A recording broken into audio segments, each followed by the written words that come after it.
ഇന്നിപ്പോൾ നമ്മൾ സമൂഹം വളരെയധികം ശാസ്ത്രീയമായിട്ടും സാങ്കേതികമായിട്ടും എല്ലാം മുന്നേറിയിരിക്കുകയാണ്. അതോടൊപ്പം തന്നെ ജീവിതശൈലി രോഗങ്ങളും വളരെയധികം കൂടിയിട്ടുണ്ട്.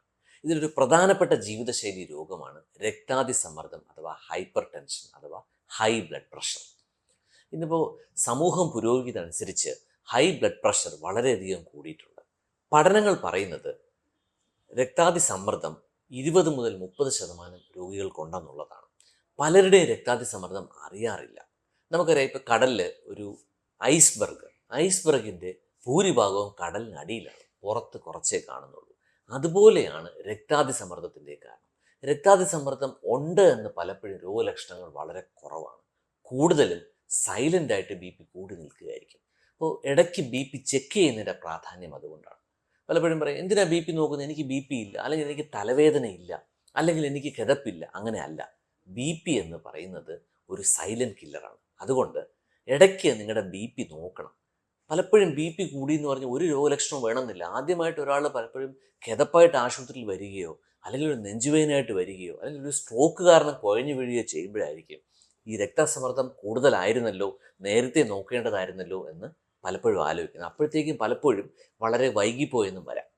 ഈ രക്തസമ്മർദ്ദം കൂടിക്കഴിഞ്ഞാൽ ഹൃദ്രോഗ സാധ്യത കൂടുന്നുണ്ട്, തലച്ചോറ് രക്തസ്രാവം വരാൻ സാധ്യതയുണ്ട്, സ്ട്രോക്ക് വരാൻ സാധ്യതയുണ്ട്, കിഡ്നികളെ ബാധിക്കാൻ സാധ്യതയുണ്ട്. അയോർട്ട പോലുള്ള വലിയ രക്തക്കുഴലുകളുടെ വീക്കം, അനൂറിസം എന്ന് പറയുന്നു, ഇത് പൊട്ടിയിട്ട് മരണം വരെ സംഭവിക്കാൻ സാധ്യതയുണ്ട്. അതായത് രക്താതിസമ്മർദ്ദം ശരീരത്തിലെ എല്ലാ അവയവങ്ങളെയും ബാധിക്കാൻ സാധ്യതയുണ്ട്. ഇതിൽ ഏറ്റവും പ്രധാനം ഹൃദയത്തെ ബാധിക്കുന്നതാണ്. ഹൃദയത്തെ രക്താതിസമ്മർദ്ദം ബാധിച്ചു കഴിഞ്ഞാൽ ഹാർട്ട് അറ്റാക്ക് ഉണ്ടാകാം, ഹൃദയത്തിൽ ബ്ലോക്കുകൾ ഉണ്ടാവാം, ഹൃദയത്തിൻ്റെ പേശികൾക്ക് കട്ടി കൂടിയിട്ട് ഹൃദയത്തിൻ്റെ വലിപ്പം കൂടി ഹൃദയത്തിൻ്റെ പ്രവർത്തനത്തെ വരെ അത് ബാധിക്കാം. അങ്ങനെ പ്രായമുള്ള ആൾക്കാരിൽ ഹൃദയത്തിൻ്റെ പമ്പിങ് കുറയുന്ന അവസ്ഥ, അതായത് ഹാർട്ട് ഫെയിലിയർ ഉണ്ടാക്കുന്നതിൽ ഒരു പ്രധാന ഘടകം രക്താതിസമ്മർദ്ദമാണെന്ന് അറിഞ്ഞിരിക്കണം. അതുകൊണ്ട് ഈ പറഞ്ഞ കാരണം കൊണ്ട് രക്താതിസമ്മർദ്ദം ഉണ്ടെങ്കിൽ ചികിത്സിക്കേണ്ടത് വളരെ പ്രാധാന്യമുള്ളതാണ്. അങ്ങനെ രക്താതിസമ്മർദ്ദം കൃത്യമായി ചികിത്സിച്ചാൽ നമുക്ക് ഈ പറഞ്ഞ മറ്റവയവങ്ങളെ രക്താതിസമ്മർദ്ദം ബാധിക്കുന്നതും ഹൃദ്രോഗവും മറ്റും തടയാൻ സാധിക്കും. പിന്നെ എല്ലാ കേസുകളിലും രക്താതിസമ്മർദ്ദമുണ്ട്, മരുന്ന് വേണമെന്നില്ല. BP ഇടയ്ക്ക് ചെക്ക് ചെയ്യുക. കൂടുതലാണ് നമുക്ക് ചെറിയ ജീവിതചര്യയിലെ മാറ്റങ്ങളിലൂടെ നിയന്ത്രിക്കാൻ സാധിക്കും. അത് എക്സസൈസ് ആയിക്കോട്ടെ, ഭക്ഷണത്തിൻ്റെ കാര്യത്തിലായിക്കോട്ടെ, ഇനി ഉപ്പിൻ്റെ അമിതമായുള്ള അളവ് കുറയ്ക്കുക. പലപ്പോഴും ഉപ്പാണ് ഒരു പ്രധാനപ്പെട്ട വില്ലൻ. നമ്മുടെ ഭക്ഷണത്തിലെ അമിതമായിട്ടുള്ള ഉപ്പിൻ്റെ അളവാണ് രക്തസമ്മർദ്ദം കൂട്ടുന്നത്. അപ്പോൾ ആവശ്യധികം ഉപ്പ് കഴിക്കാതിരിക്കുക. പലപ്പോഴും നമ്മുടെ പാക്ഡ് ആയിട്ടുള്ള ഭക്ഷണ പദാർത്ഥങ്ങളിലും മറ്റും ഉപ്പിൻ്റെ അളവ് വളരെ കൂടുതലാണ്. പ്രത്യക്ഷത്തിൽ നമ്മൾ കഴിക്കുമ്പോൾ അതിൽ ഉപ്പിൻ്റെ ടേസ്റ്റ് നമുക്ക് വരണമെന്നില്ല, പക്ഷേ ഹിഡൻ സോൾട്ട് എന്ന് പറയുന്നു, അത് BP വളരെയധികം കൂട്ടും.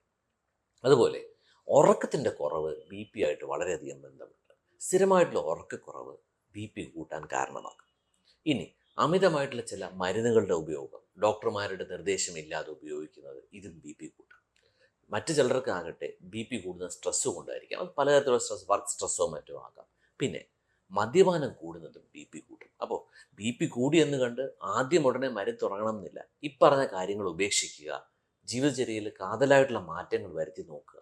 എന്നിട്ടും BP കുറയുന്നില്ലെങ്കിൽ മരുന്ന് ആവശ്യമാണ്, ഡോക്ടർമാർ പറയുകയാണ് മരുന്ന് വേണമെങ്കിൽ തീർച്ചയായിട്ടും കഴിക്കണം. കാരണം BP കാരണമുള്ള കോംപ്ലിക്കേഷൻസും മരണം വരെയും തടയാൻ കൃത്യമായിട്ട് മരുന്ന് കഴിച്ച് BP നിയന്ത്രിച്ചാൽ സാധിക്കും.